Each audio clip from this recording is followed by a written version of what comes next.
Halo, kita ketemu lagi masih seputar permasalahan hukum dan kali ini kita akan ngebahas permasalahan seputar kartu kredit.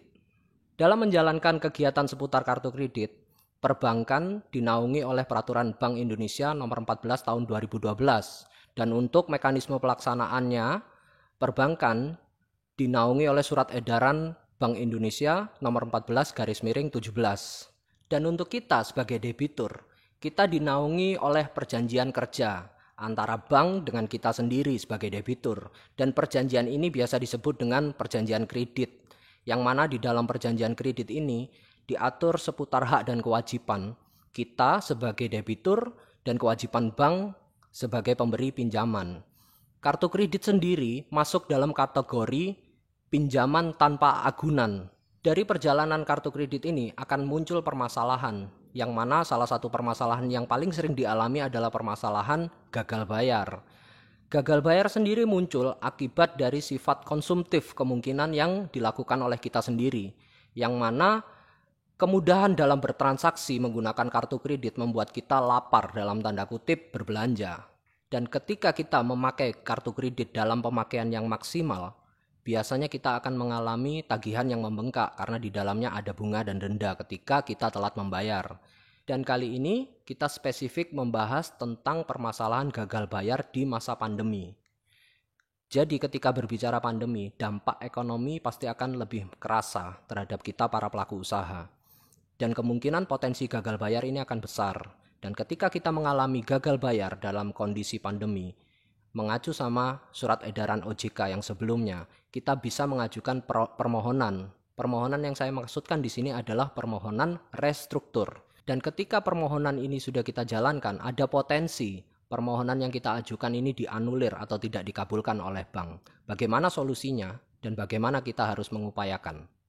Pada prinsipnya, hutang harus dibayar, tapi ketika berbicara kartu kredit, balik lagi pada landasan debitur dengan bank.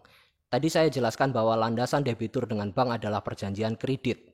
Ketika berbicara perjanjian kredit, tentunya di sini akan erat kaitannya dengan hubungan keperdataan. Berbicara proses keperdataan, di sini erat kaitannya dengan pasal 1754 dalam Kitab Undang-Undang Hukum Perdata. Kenapa saya kaitkan kartu kredit dengan pasal 1754 dalam Kitab Undang-Undang Hukum Perdata? Karena di sini diatur mengenai proses pinjam meminjam, yang mana kartu kredit di sini tidak ada agunan.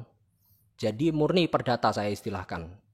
Untuk kita sebagai debitur dengan bank yang diikat dalam perjanjian kredit, di sini kaitannya mutlak dengan proses keperdataan.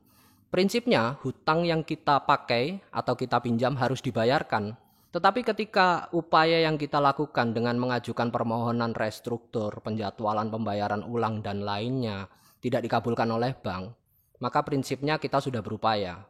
Berbicara mengenai tidak membayar atau belum mampu membayar, akan muncul permasalahan di mana kita akan ditagih. Proses penagihan sendiri diatur dalam surat edaran Bank Indonesia tadi yang saya sebutkan, mengenai bagaimana cara penagihan. Dan apabila proses penagihannya keliru, tentunya akan ada upaya hukum lanjutan. Jadi, dalam hal ini menurut pandangan saya, posisi terlemah di dalam kartu kredit adalah bank. Kita sebagai debitur memiliki pola yang mana di dalam pola ini sangat berpotensi memunculkan keuntungan yang sifatnya kecurangan. Opsi pilihan apa yang akan kita lakukan terkait dengan munculnya proses gagal bayar dalam kartu kredit, ini sebuah pilihan. Jadi, kita sebagai debitur dalam kartu kredit sebaiknya bijaksana dalam mengelola keuangan. Kemudahan dalam bertransaksi menggunakan kartu berpotensi menyebabkan kita lapar dalam tanda kutip. So, pilihan ada di kalian. Prinsipnya hutang harus dibayarkan, tapi dalam kartu kredit, hubungan hukumnya adalah keperdataan. Jadi tentukan pilihan yang terbaik dan tetap bijaksana. Itu tadi adalah seputar permasalahan kartu kredit, seputar gagal bayar, seputar penagihan.